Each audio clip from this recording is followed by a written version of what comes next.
So, welcome. Thank you for coming today. In our last conversation, we talked about your studies with Mr. Iyengar, and I was reviewing the video, and I just had a couple follow-up questions, if that's okay.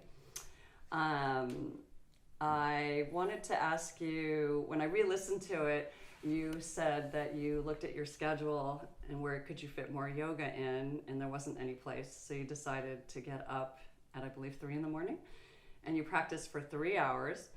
And that kind of blew my mind because the most I ever practice on a good day is 2, and that's a good day. So did you want to practice for 3 hours? Did you feel you needed to? I mean, that's a lot of sleep to go without. So whenever I practiced, it would usually be between 2 and 2.5 hours. So then looking at Mr. Iyengar and hearing him talk, it felt like I could push it. So I tried 3 hours. And as I think I said last time, when I did that early in the morning from 3 to 6, the first week was very difficult. Partly because in my office there wasn't much work at that time. We were kind of on a slow pace then. So to sit at the desk and not have much work to do, and not having slept the previous night, the first week was difficult. But I remember that it got easy very quickly after first week. So you didn't feel like you had to say, oh, maybe 2 hours today because I need a little more sleep? No, never felt that. So I think then what is implied there is that the yoga actually gave you as much energy as sleeping? Is that true? I do believe that, yeah. Wow. Okay, and then after 3 hours of practice, which was around 6 o'clock, I went back to bed and had 1 hour of sleep. That 1 hour was very, very good actually. So you could feel a qualitative difference between just sleeping in and sleeping after. As I said, for the first week, I think it was more psychological, right, that I did not have enough sleep. But once I began to feel it in my body that this 1 hour works wonderful. So was that your first 1 hour Shavasana? No, 1 hour Shavasana I had much later. Okay, but that was the preliminary.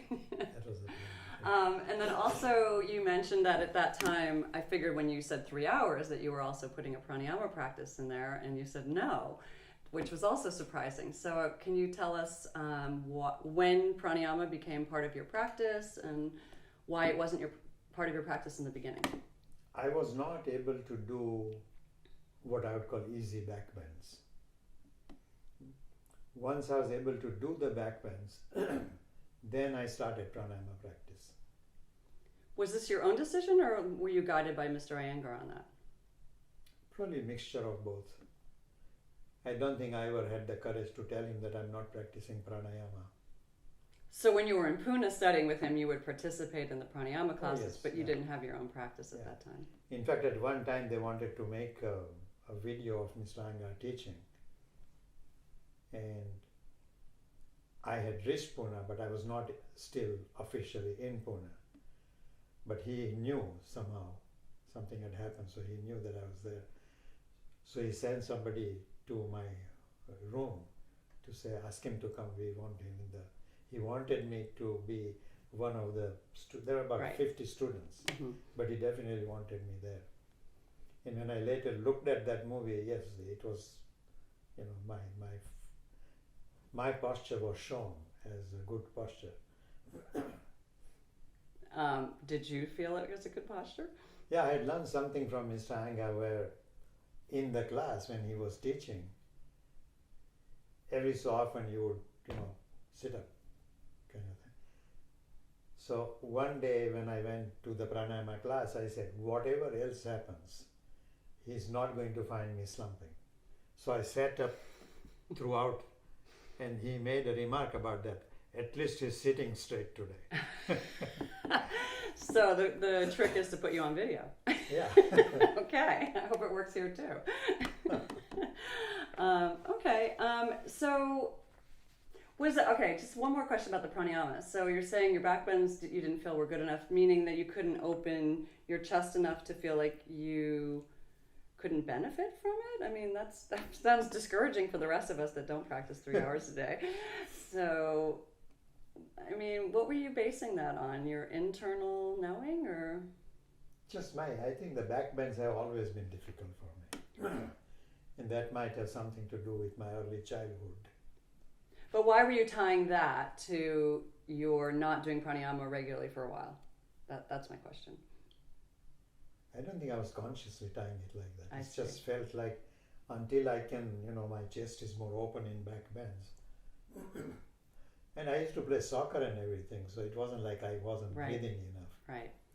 But still, that sense of lifting the chest was not quite there. So I want to just make sure that, okay, so for some of us that don't have an open chest per se, you're not saying that we can't benefit from pranayama, are you? No, absolutely not. Okay, but you just decided that was your path. Okay. And then when you started pranayama, how did you start? Did you start lying down ujjayi, or? I think I was divorced and then I had more time also with that. Okay. Then did your practice extend from 3 hours, or did you incorporate the pranayama into the 3 hours?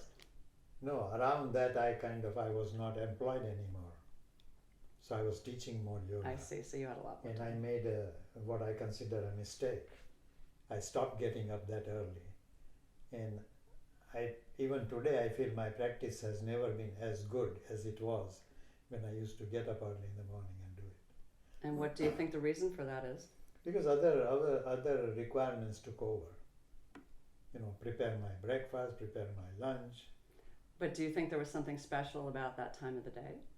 Definitely, yeah. It's very quiet. The fact that nobody wants you is always there, but Right, just the atmosphere is quiet. right, Even the traffic hasn't started. right. I remember at one time in an apartment someone needed to get up at 4 o'clock in that area. I don't even know the person. And he would go on a motorbike. So I would hear that for quite a long time. And You mean even after he had left, or are you saying over time you heard it over and over? no, as the motorbike was going away, Right. it kept making that sound. Right. So it faded away slowly. So you were more But- sensitive to it. Huh? Yes. Yeah. And I had to make a conscious decision that, I will not let this disturb me. Otherwise it will be very annoying. Right. Okay, well, today's talk, thank you for the follow-up questions. Today's talk, you had said your three teachers were your father, Mr. Iyengar, and Swami Dayananda. So can you tell us a little bit about who he is and how you met? I was teaching in Switzerland with a couple of other teachers, Iyengar teachers. And George Purvis and Cynthia were there. George was one of the helpers in the class. And then they invited me to Paris, saying, we have a friend that we can stay there. I said, oh, that would be wonderful.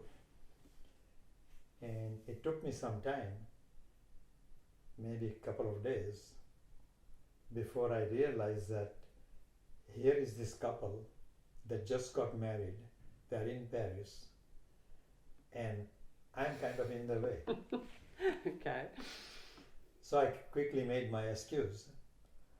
My sister Neela in Pennsylvania had always asked me to come and visit her at her home, which I had never done. So I thought this is a good opportunity. I will stop there. And so I called her or wrote to her and found out how to get from JFK to her place. So she gave me some directions, what bus to take. So I went and visited her. After I reached there, the next day she said, would you like to go and listen to Swami Dayananda? So I said, well, I've heard of him.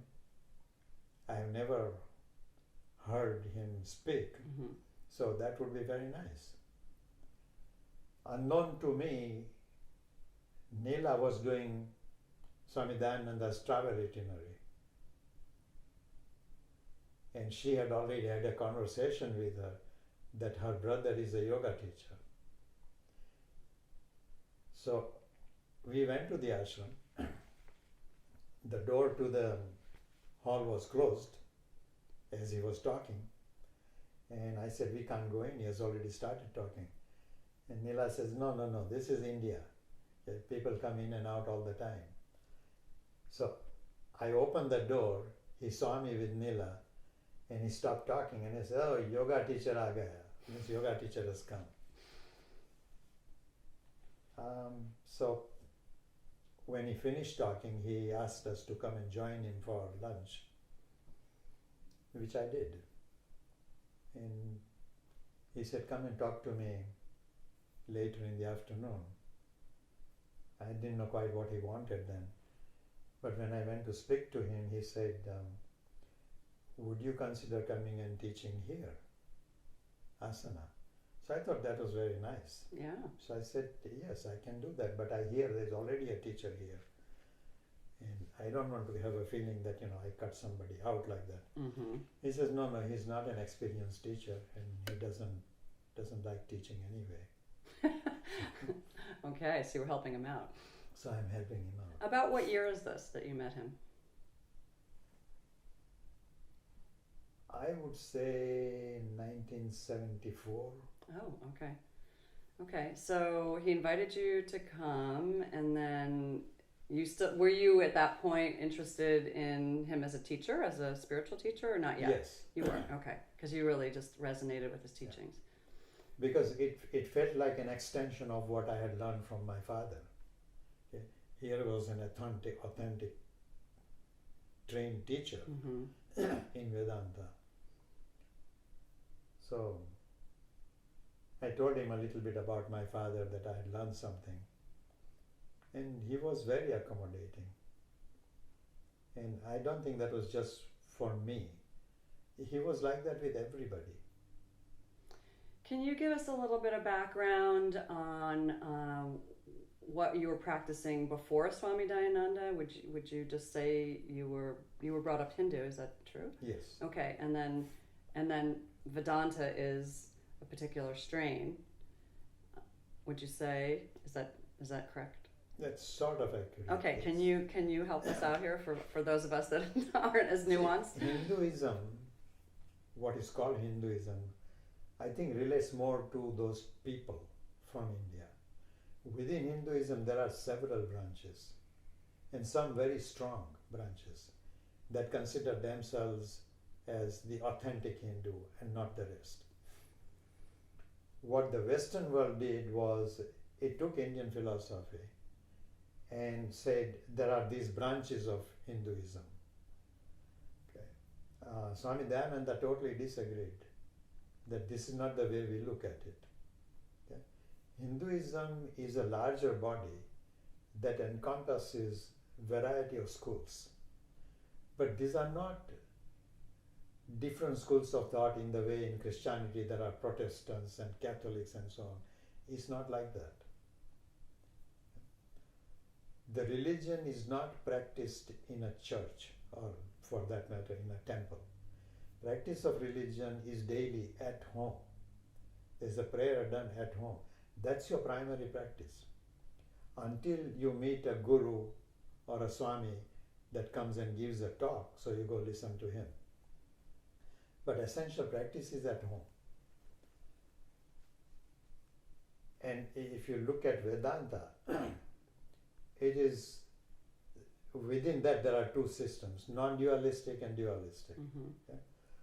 Now, what is considered dualistic is not actually a separate branch.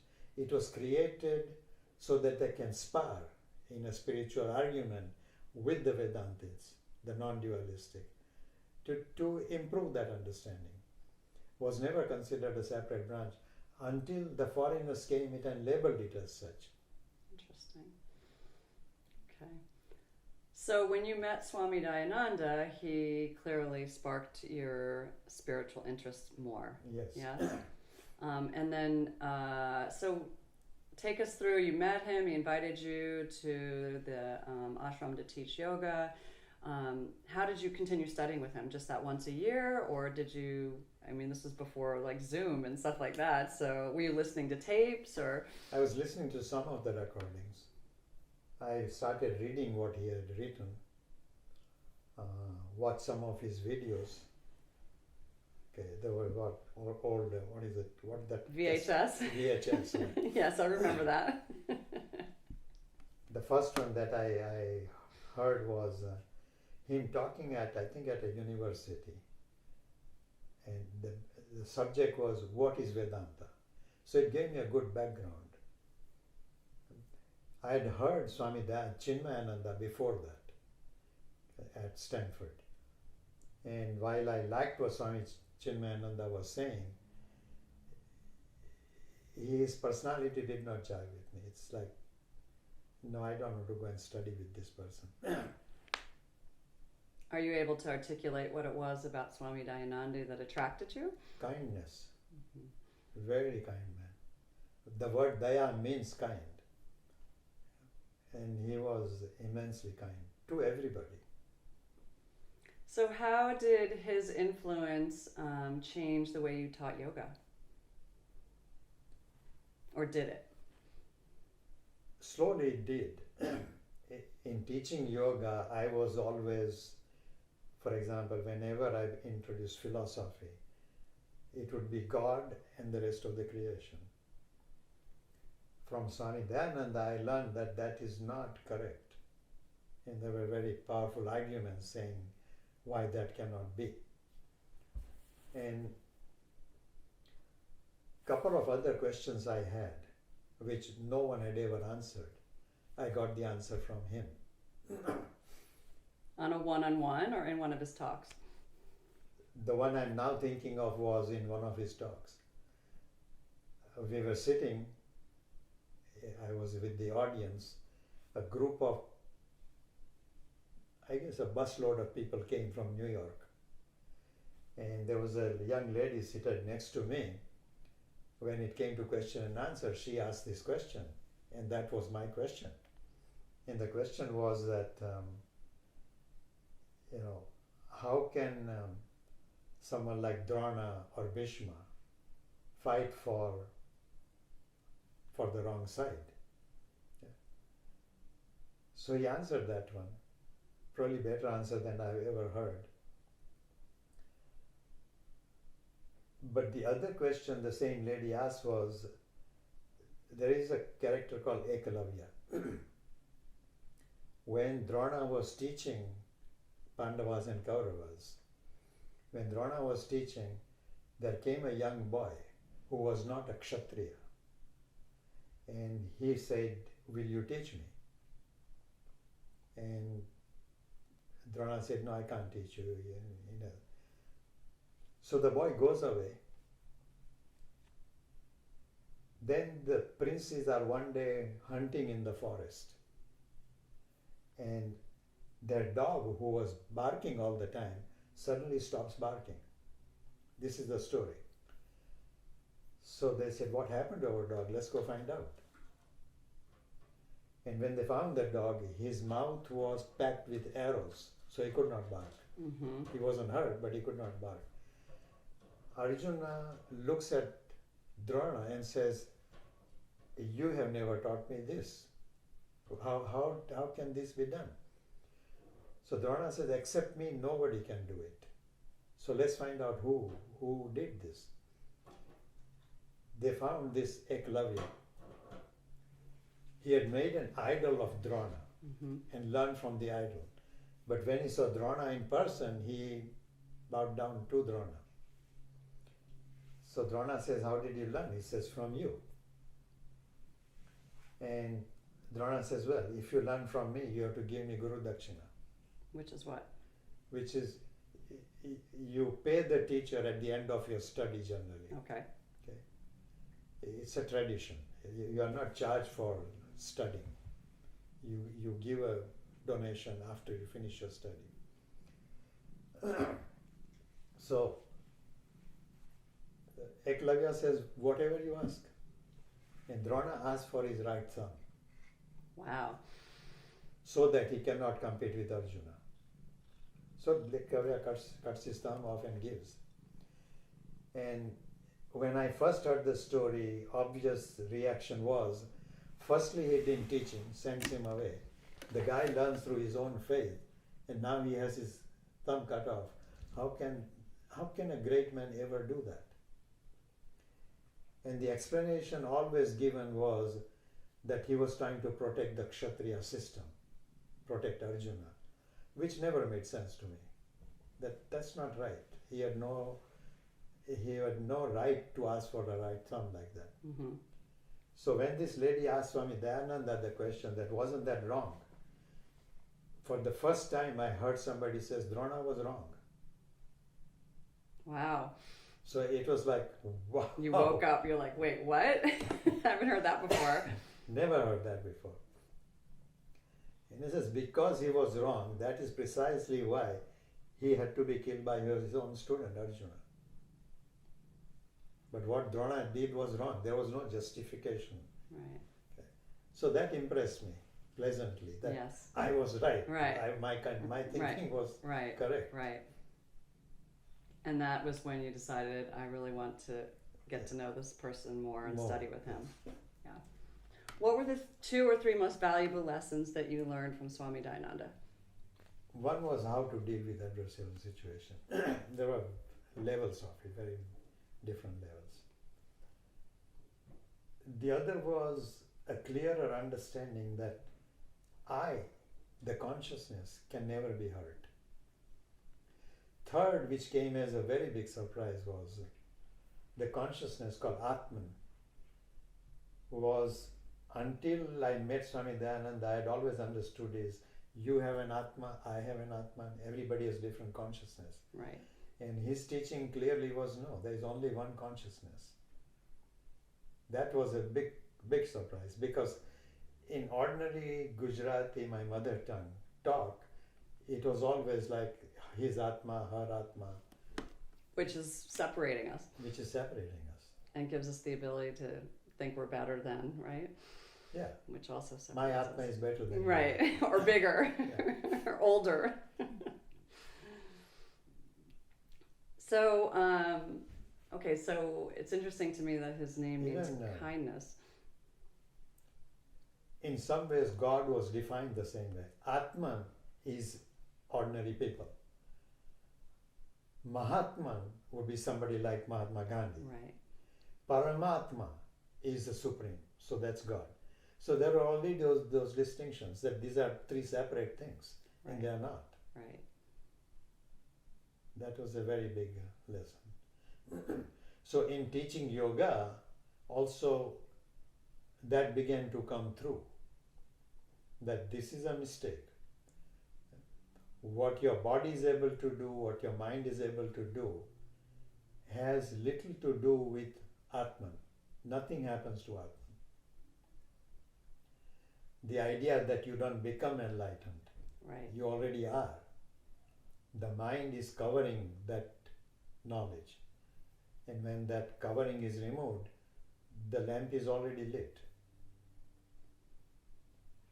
So I was going to say, back to his name meaning kindness, and that was what attracted you, the kindness. I did the math this morning, and I've been studying with you for 25 years. I know. And I'm not that old. And I have always found you to be very kind, and that's one of the reasons I was attracted to your teaching.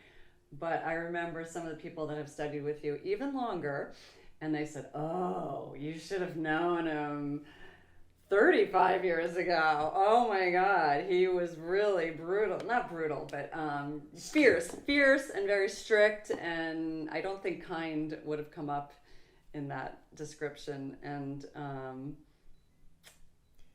my sense was, even when I was a strict teacher, I was still kind. Mm-hmm. But you're not as strict and you're not as fierce. I mean, you know, you demand excellence, but you do it in a kind way, which I find is different from some Iyengar teachers who I think maybe teach a little bit more like Mr. Iyengar. I don't. Did you used to teach a little bit more like Mr. Iyengar and then evolved away from that? The only situation in which I would be like that is if somebody is behaving in a way that disrupts the class, but not generally. And I think that attitude came from my father. He was a very good teacher and very strict, but not harsh. But I'm trying to tie this to Swami Dayananda. It sounds like that was around the time that maybe you shifted a little bit in your teaching. As I said, some of the influence that my father had was simply reinforced further by Swami Dayananda. Right. Right.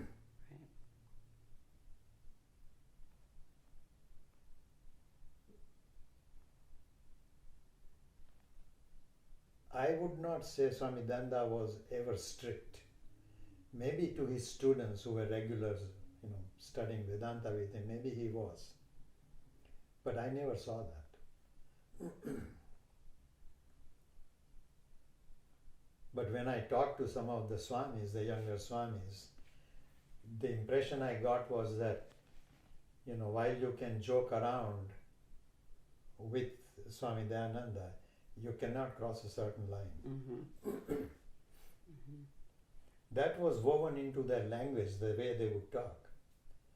Like when talking to Swami Dayananda, they would never say something like, Swamiji, you did this or you did that. The word you would not come up. It would always be stated as, Swamiji did this or Swamiji did that. Okay? You would be considered impolite. So,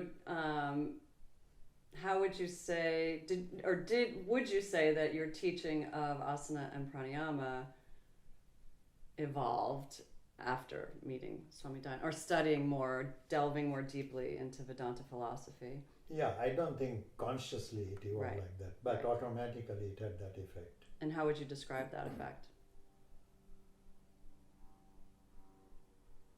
The basic approach Mr. Iyengar would have is based on what he calls Patanjali's system, where there was a distinction drawn that Patanjali is dualistic. Later, Swami Dayananda disagreed with that he is not. When Swami Dayananda started teaching us Yoga Sutras, he would stop in the middle and say, this is Vedanta, this is not dualistic. And yet many of his students, one in particular I remember, when I told him that the Patanjali system is not dualistic, he says, no, it is. It's very clearly dualistic. I said, look, your own teacher, Swami Dayananda, says he is not dualistic. So he looked very surprised. He says, that's not what we were taught. Would you be able to give me an example of a Patanjali sutra that would you be able? Not often. Okay.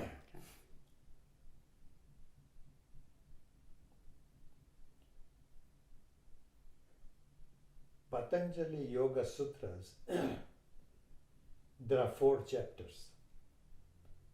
Generally, it is believed that the author is Patanjali. But when someone like Swami Dayananda looks at it, he says the kind of Sanskrit that is written is so different in the 4 chapters that it is definitely not by the same person, although they might all have been called Patanjali. Right. And they are at different periods. Yeah. In fact, when the last chapter talks of a lot of magical things, Swami Dayananda refused to teach that part, that this is of no help. You should not be looking for this. So, so a lot of people that will be watching this are your students, and I know that you have encouraged us to study Swami Dayananda's teachings. So you're encouraging us to what end? So what is your I thinking? hope I'm not encouraging you to do that. I think this is... You invite us, how about that? Is that fair? No, this is where Krishnamurti's work comes in. Okay, another teacher of yours. Tell us about Krishnamurti. I was in England and I was a member of Theosophical Society there. where one day I went in there and there was an older lady there who asked me like, have you heard of Krishnamurti? I said, well, I barely know the name. She said, you should read Krishnamurti. So that was a wise lady. I consider her very wise. So I began to take interest in what Krishnamurti was saying. And how did you did you read or watch a video, or what was your first? I read. Okay. I don't think there were videos available Okay. at that time. Or if there were, I never came across them. But Krishnamurti came to London, and so I attended some of his talks. And I found the fact that the big thing with Krishnamurti was, why do you need a guru? Read your own book, your own life book. That was his big emphasis.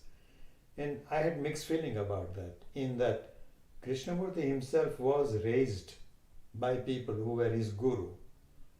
They taught him.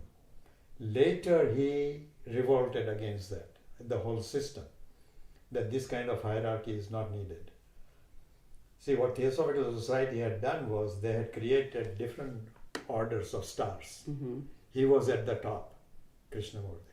Then there was first order of stars, second order of star. And when Krishnamurti broke with it,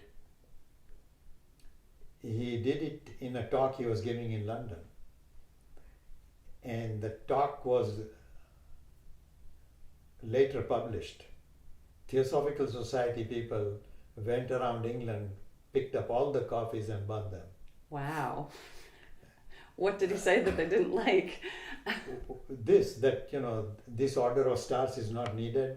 Right. Okay. I'm not your Messiah. This is how they were promoting him. I'm not your Messiah. You want to talk of candles and how to light them.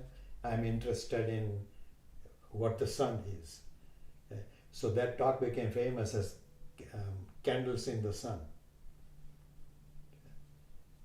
And somebody gave me a copy, which somehow I lost. Somebody took it. But it was very, very strong. That I don't believe in these rituals, don't teach people these things. In fact, I'm not a guru. Was he speaking about around himself and the rituals that were coming, or was he saying rituals like in every religion? Every religion. Oh, interesting. How do you feel about that? I agree with him. Religion might have done a lot of good, but it has caused immense damage. Okay. And Krishnamurti's definition of religion was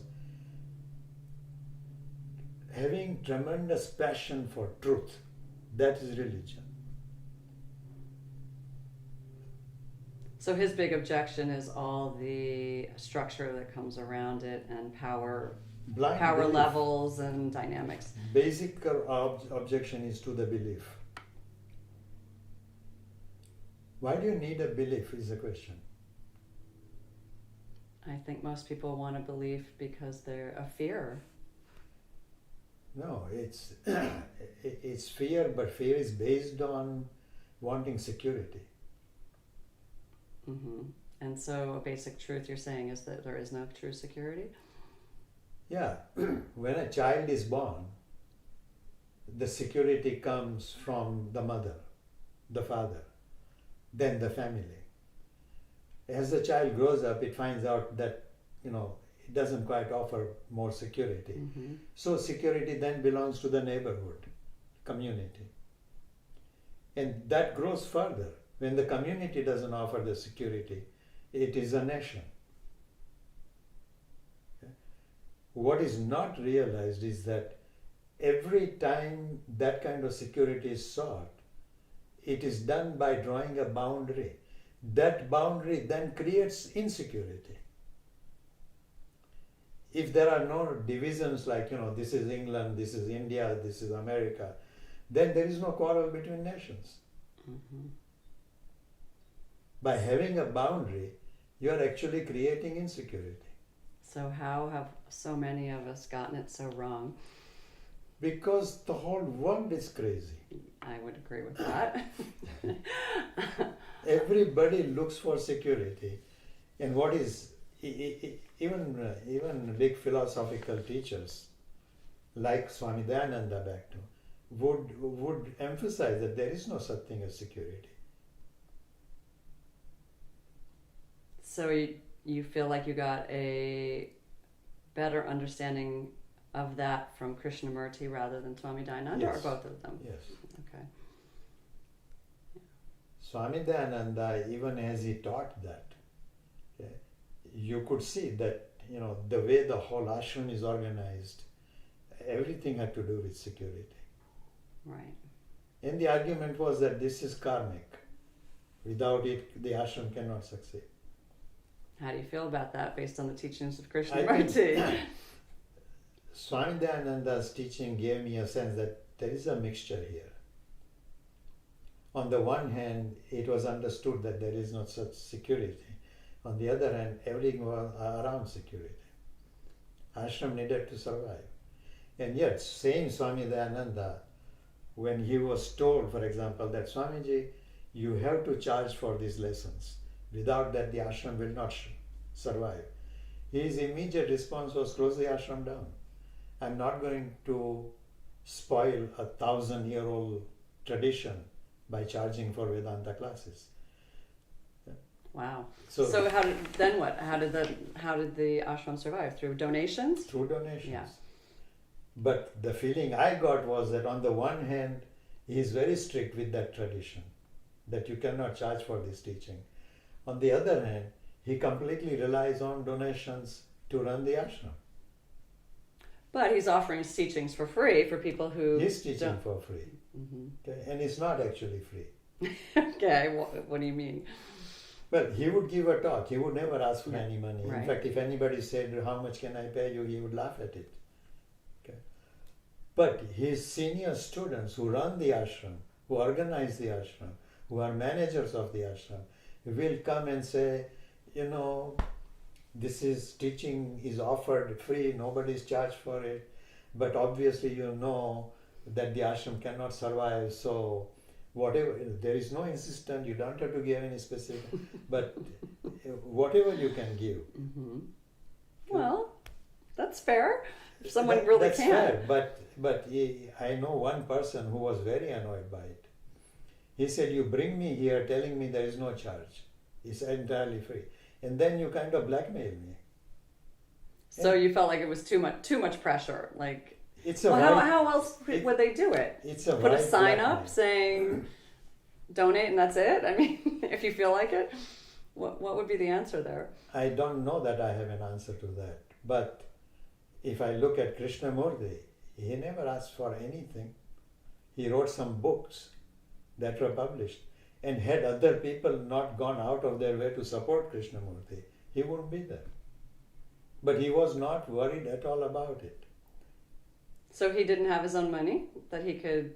He had his money. Mm-hmm. But to him it was something that he legitimately earned by writing books. I see. But the teachings, you're saying, he He never charged for insisted teaching. that and didn't do what Swami Dayananda did or his disciples saying, but you could donate. You could donate to Krishnamurti Foundation, Right. which then, it was building schools and things like that, paying for his expenses and so on. But you clearly got the message that this is not done as a student to teacher. In fact, there is no guru. If you want to make this institution survive, you can do that. So let me ask you the same question I asked you about Dayananda, about Krishnamurti. How do you feel his teachings influenced you, or influenced your teaching of asana and pranayama as a yoga teacher? The distinction became that, even though yoga is promoted as something that will enlighten you, shall we say, enlightenment has nothing to do with asana practice. Asana practice is excellent for physical health. Perhaps helps a little of mental health also. But as far as enlightenment is concerned, it cannot give you that. In fact, wrong attitude in practicing asana makes people proud. Okay. And I saw Yeah. that damage happening all the way at the top. Yeah. Tremendous pride. But wouldn't you say asana practice helps to train the mind to be quiet, more No, quiet? absolutely not. Really? No. Asana practice makes you strong. If your tendencies are bad, they will strengthen those bad tendencies. And we have excellent example in our mythology. Ravana, who fought with Rama, was a demonic character, but a great yogi, very powerful yogi. In fact, it was to deal with that kind of negative power that Rama came to vanquish him. So, yoga will strengthen you in whatever direction your tendency is. And I have seen examples of that in current life. I'm sure you know some of them. Powerful person, very impressive, but something wrong with that character. Yes, but sutra number 2 talks about yoga is the cessation of the fluctuations of the mind, and I feel my physical asana practice helps me do that. Not that that's not enlightenment, but I think it's a step to quiet the mind, right? Because we're all confused about who we are. If you go to watch a good movie, it'll quieten your mind. The reason asana practice quietens you has nothing to do with enlightenment or anything like that. It's because you are focusing on something. Mind doesn't run here and there. Correct. Yeah. Which you can do by studying geometry. Anything that you are interested in and the mind focuses on, for that period the mind doesn't run anywhere else. But this is true of people who go into drugs also. Okay, so you're just rocking my world right now. So my impression of my practice is that one of the things it does is it quiets me down enough to feel what's going on inside of me, to be more sensitive to what I'm feeling, to the energy body, and then also in turn that gives me more sensitivity to others' energy body. I think it is very largely, almost entirely depending on what your basic attitude is. Okay. We go back to the same thing. You are essentially a good person wanting to do good. That makes you feel good. Okay? So asana practice strengthens that. Exactly what I said earlier. Okay, and then pranayama? Same thing. Pranayama is simply more subtle practice of the same thing. So then how do we get to enlightenment even though we're all enlightened? By seeing what is in the way of enlightenment. And how do you do that? By seeing what is the biggest problem. Something that is supposed ego? to help you. Huh? Ego? Your mind. Yeah. Look at it. What happens when your mind completely shuts down? Then I'm unconscious. You are in deep sleep. That's a good example. Right. Do you have any problem in deep sleep? Not that I'm aware of, but I'm unconscious, so I don't know. See, that's another mistake. Consciousness is still there. So who is unconscious? So would you say that expression is also the witness? The mind stops its mischief. A mischief that is necessary when you are awake to feed the body and so on. Mm-hmm. Okay?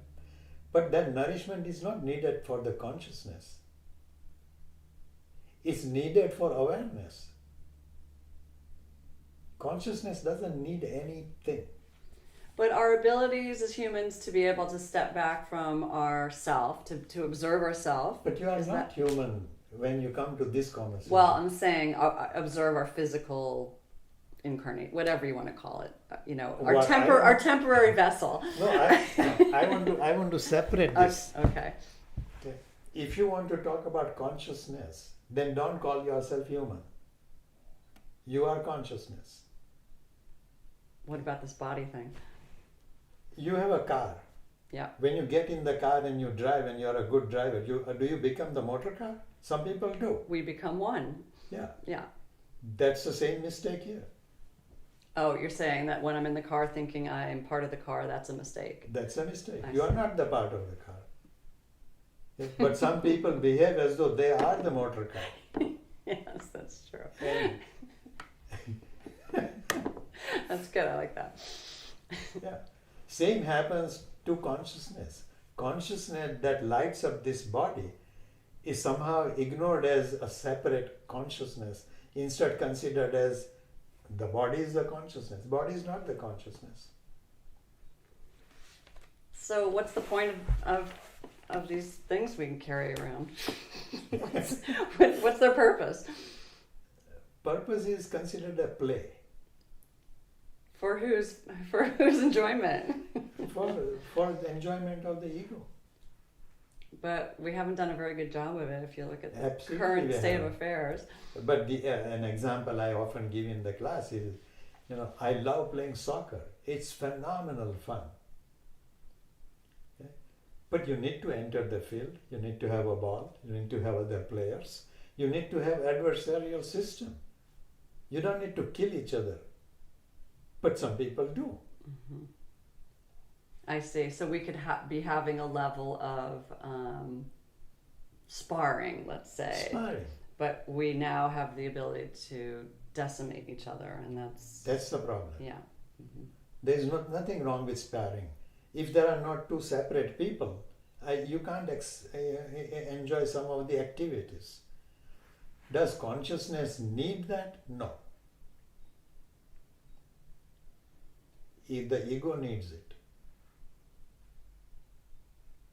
But what's the bigger purpose of, okay, I understand that we have to have some sparring. I mean, you have to have an incarnation to have the play and everything, but what's the point of it all?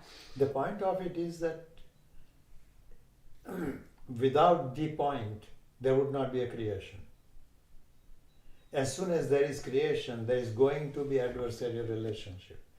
The point is, can you learn from the adversarial relationship that you can have that for sake of enjoying a relationship? Okay? Consciousness cannot have a relationship. It's only one. For relationship, you need two. Is that relationship necessary? No. But you can have a relationship, good, bad, ugly. The idea is to learn that you are essentially consciousness. So, if that understanding is clear, then the relationship will be good. But if we're all consciousness, and consciousness doesn't care about anything because it's just... No, you can't say consciousness doesn't care. Consciousness neither cares nor doesn't okay, care. it's dispassionate. It's like it doesn't care or doesn't not care. So then why did we evolve into human beings where we have joy and pain and sorrow and suffering and to evolve back into understanding that you are consciousness. and what does consciousness get out of that? Nothing. I know. It just seems kind of like going to a lot of trouble for nothing.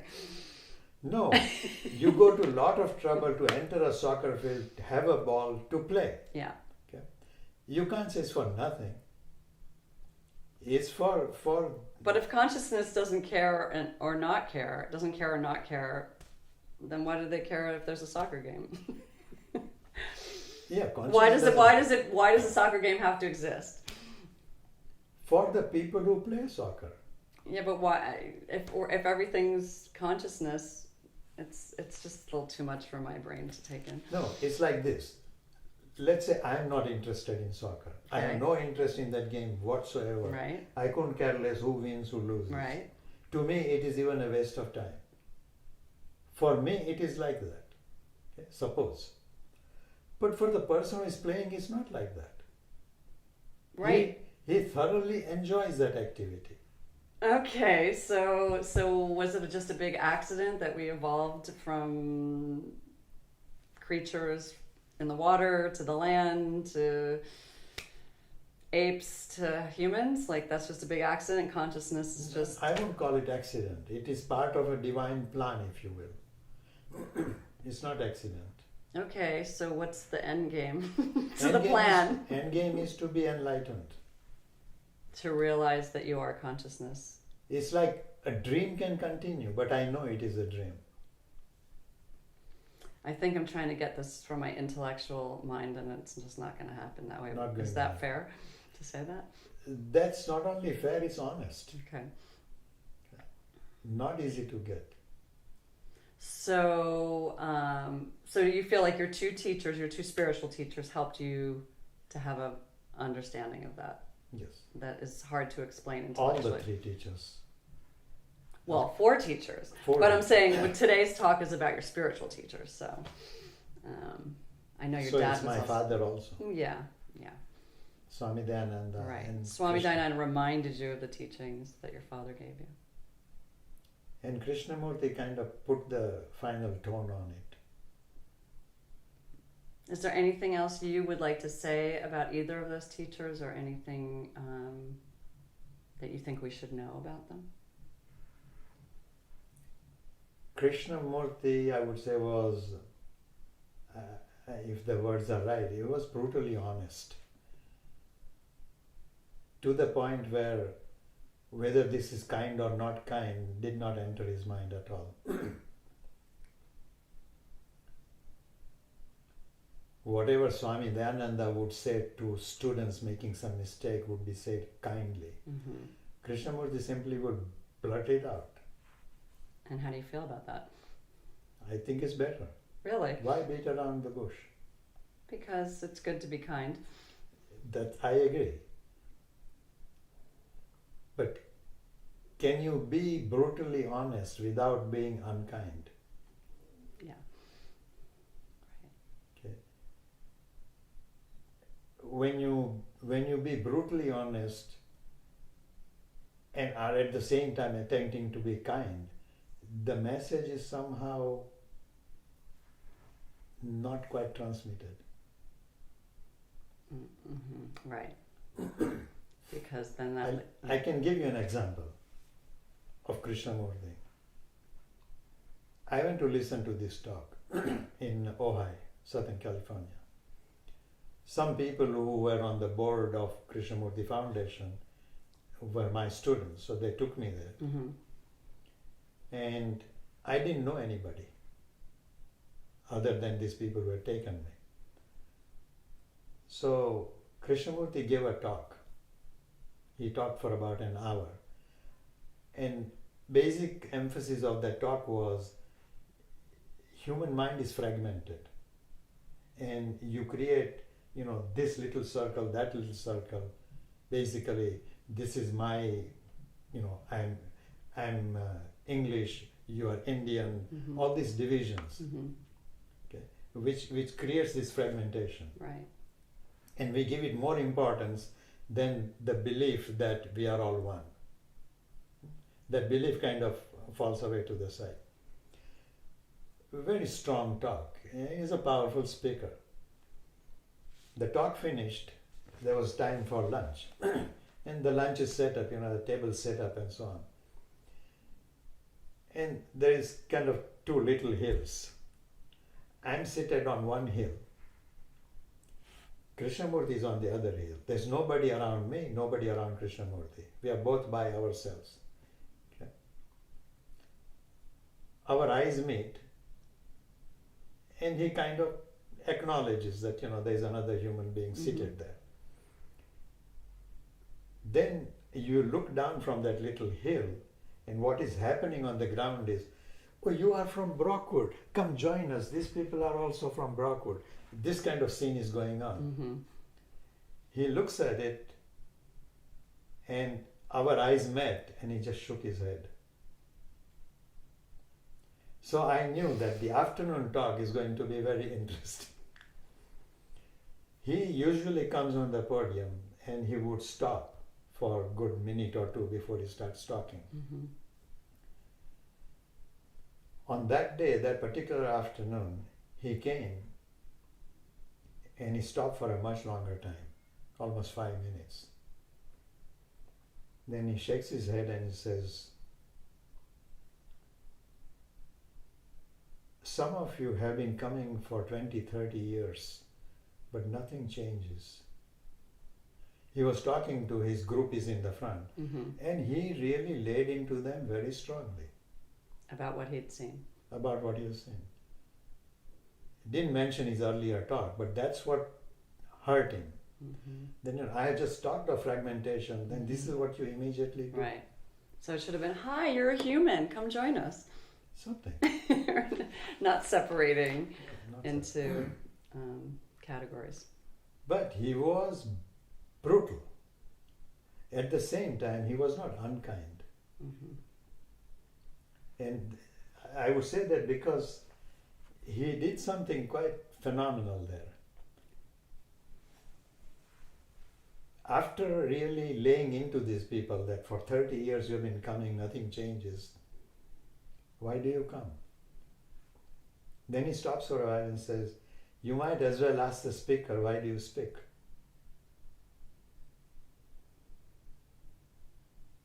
And again he waits for a moment and says, do you ever ask a sunflower why it opens?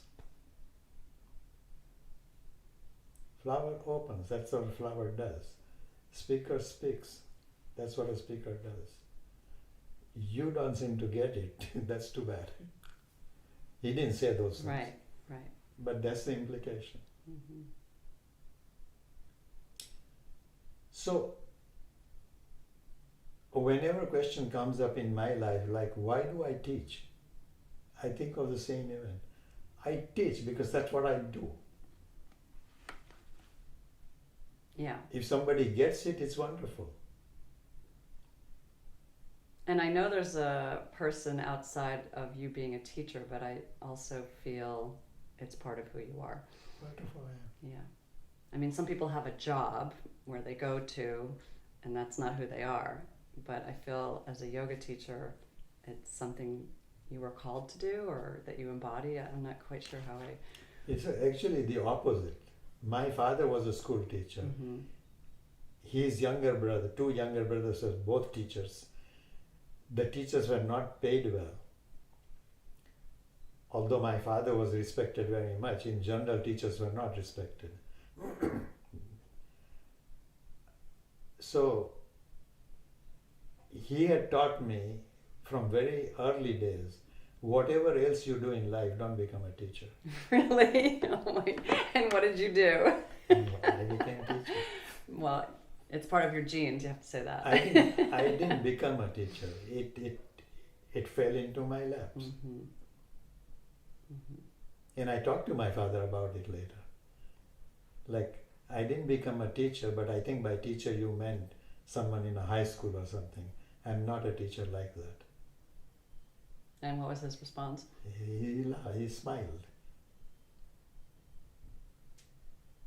My father, who was very, very, very strict when we were younger, I think he was amazing. Because when I look back on life, he slowly began to let go of that control. Very, very nicely done. And towards the end, it was like, it's your life, do whatever you want. Beautiful. Yeah. Is there anything else you'd like to say about any of your teachers? I can go on and on and on and on. Well, I would let you go on and on and on, and we can also pause, so you tell me what you would like. Swami Dayananda.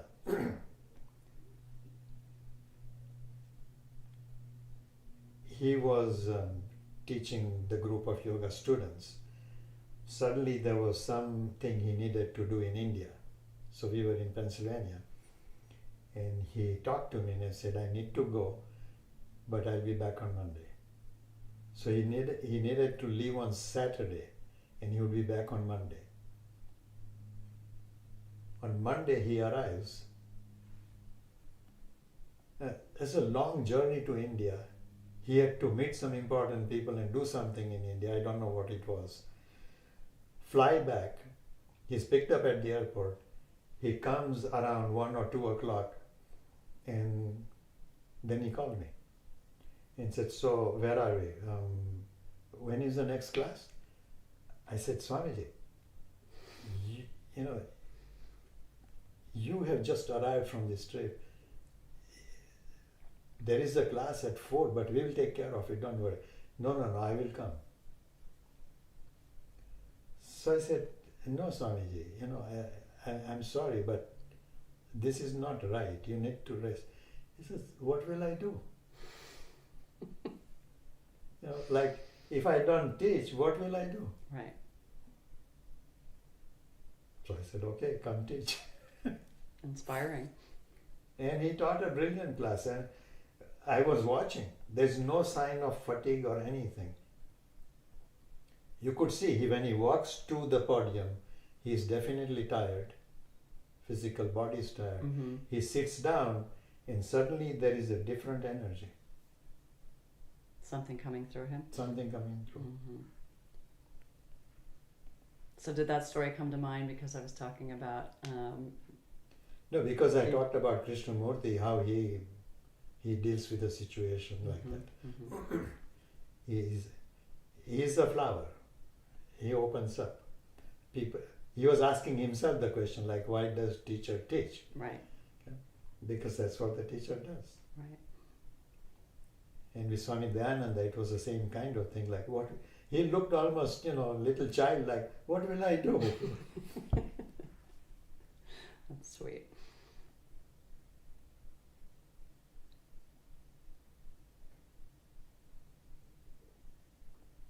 But all this kind of experiences, obviously, it leaves you an impression, and then that affects your life. Right. And so he deeply affected your life.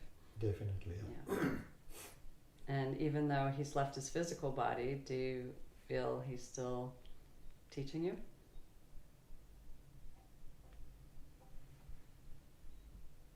I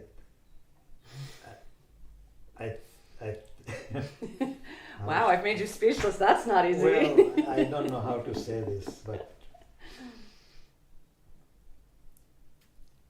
the big thing he taught me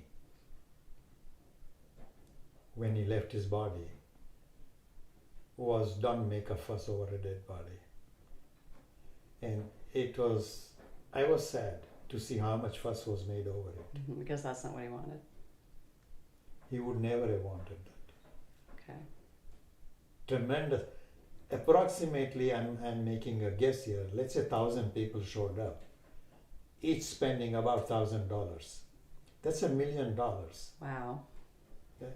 That $1 million could have done tremendous lot of good for the school that he was trying to run. Right. What you're talking about with Swami Dayananda's death, I've been studying with you for a long time, as I mentioned, and lately in your public classes, you've been talking a lot about death. And you said this week about don't come to my funeral, come visit me now, which is a great sentiment. But the one thing that you said was, I don't want to die as long as I can physically take care of myself and I'm not a burden on other people. Is that fair to say? That's yes, quoting you? Yeah. And I said to you, you're assuming that taking care of you would be a burden instead of a blessing. So I would like you to say a little bit about any of that. Well, what I conveyed there, I remember, is that for a student to feel that I am now able to somehow serve my teacher whose body is failing. For a student to have that sense that, I would like to be of service to my teacher is a correct attitude. Mm-hmm. But the teacher should not have that attitude, that I want service from my student. But let's say your physical body gives out, but you're still, you're still you, and you're still this amazing, wonderful, incredible human being that I love to be around. It wouldn't be a burden at all. And so, we take care of babies, and the baby's not like, oh, I wish I wasn't such a burden. I think it would remind me of my grandfather, who was paralyzed, and everybody in the family had to look after him. Everybody had a different job. Basic looking after was done by my father. Mm-hmm. But while my father never complained about it, it was very obvious that this is a lot of strain on him. But He Okay. would not call it a burden. right. But to me, it was obvious that this is a huge burden. He couldn't go anywhere, he couldn't do anything else, he could not go for long walks. Okay, but that's a different story from someone who chooses to. I mean, in some ways, I know he wanted to take care of his own father, and had multiple feelings about it. But if someone wants to help you, I think maybe, is there something for you to learn in there about it's okay to be taken care of? It's okay to be taken care of as long as I am able to contribute something to the Okay. other person's life. Okay. When that contribution stops, then it's not okay to be taken care of, because then even if you don't call it a burden, to me it feels like I'm a burden to other people. Is there any way you could get past that? No. If you have to lift me physically, Mm-hmm. struggle with it as your back hurts, Mm-hmm. and put me on the toilet bowl, Mm-hmm. what's the fun? You enjoy putting me on a toilet? What if we had some really strong person who didn't mind doing it? For even that person, it's a difficult thing to do. Okay. But you're talking about your own individual desire there. I mean, you're saying that subjectively, not like for everyone, because there's lots of people in the world that need to be taken care of. And no, I wish everyone was like that. You wish everybody was like that, but you're not saying it should be like that. No. That's just your choice, right? That's correct. Yeah. Yes. So, given that we talked about your spiritual teachers, what is your understanding of what happens after death? Where do you go? How long are you there? I know you believe in karma and reincarnation. So, what are your thoughts about that? I know we can't know for sure, but Did I tell you the story of Baba Haridas? I don't think so. Well, this is actually what happened. Baba Haridas is a well-known teacher The man in Santa Cruz. in Santa Cruz. Uh-huh, yeah. He's gone now. Yeah. He's dead. But I'd heard of Baba Haridas, never met him. And one of my students was a follower, a close disciple of Baba Haridas. Had always asked me, Anne Barrows is her name. She was a yoga teacher too. Is probably, I don't know. But she had asked me that, come listen to Baba Haridas. And I was teaching in Santa Cruz at that time every week. So one day I went to teach and the doors were closed at Lord Nestle Center. So on that day, Anne Barrows told me that you are already here in Santa Cruz. Baba Haridas is in town, not at his ashram, and he's going to talk to people at somebody's home. If you want to come. I said, oh, wonderful. So I went there. And when I entered the room, there were maybe 30, 40 people sitting in a room. And I had heard that Baba Haridas doesn't talk. Right. He communicates by writing on a Right. slate.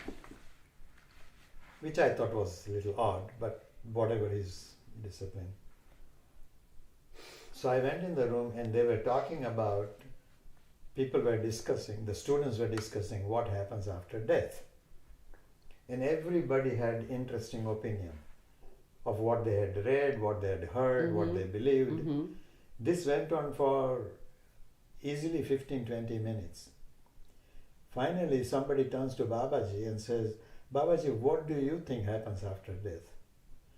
So I thought, wow, he has not been asked so far, or he has not expressed no opinion. He takes a slate, and I was dying to see what he had written. He writes something, and the girl next to him takes a slate and reads, death is a great mystery, nobody knows. Is that going to be your answer? So I thought, whatever else this man is, he is ridiculously honest. Yes.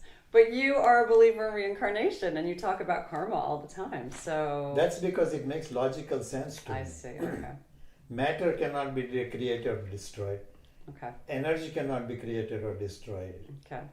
So why should energy be created or destroyed? All right. I see I'm not going to get an answer for you, so I'm going to ask you a different question. So, the life that you were born into here and now was because of past karma, correct? The life. That's the belief. That's okay. And you incarnated with the parents that you had in the place that you had, in the place that you were, and your, I don't know, for lack of a better job, is your mission was to learn or do. Is that fair to say that one's life is to become For this ego to learn something. right? Okay. So my question to you is: do you feel that you have done that? No. Why? Well, you still have time, so tell me about that.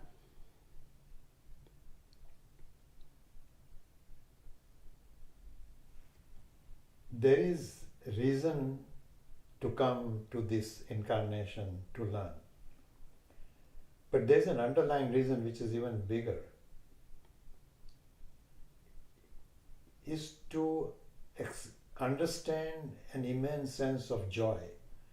So learning is not primary. Primary is, can you enjoy learning?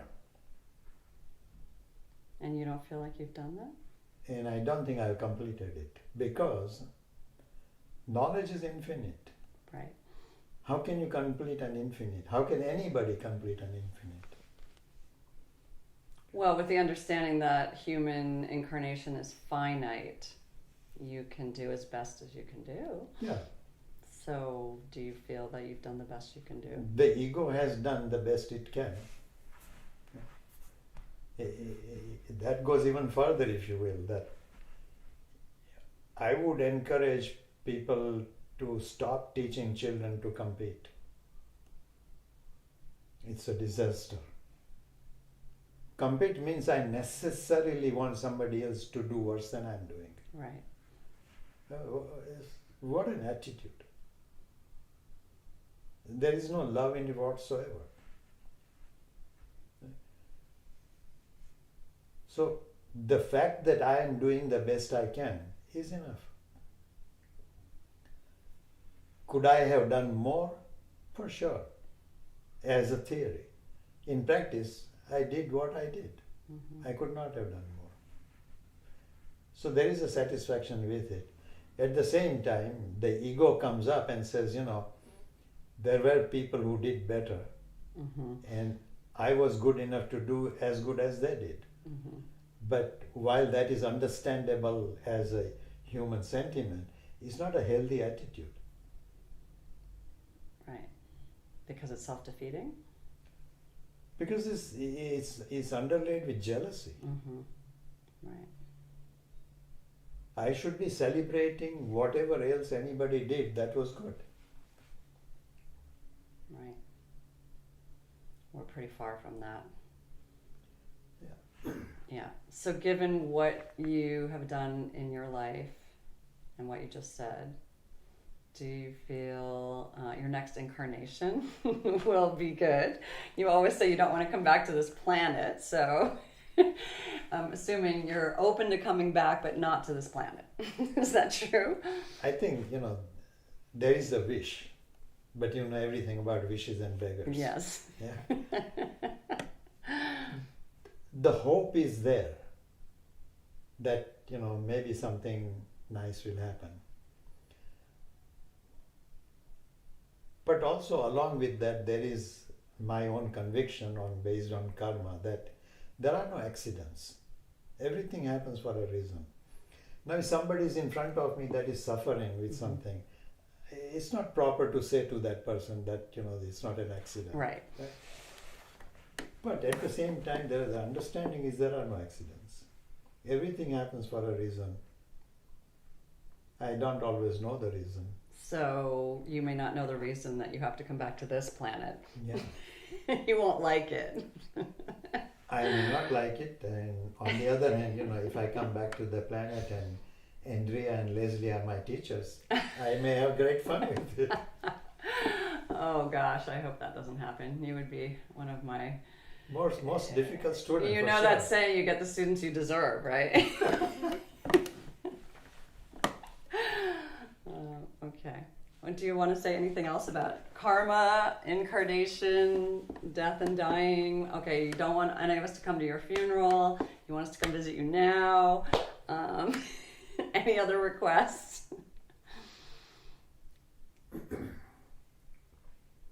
See, whenever questions come up like this, for which there are no real answers, they're all beliefs. Right. Then the sense is that, don't you have anything better to do? Yeah, we could go eat lunch. Yeah. Do you want to do that? Sure. All right. Well, I guess then we'll end the session here. Thank you so much. As always, delightful.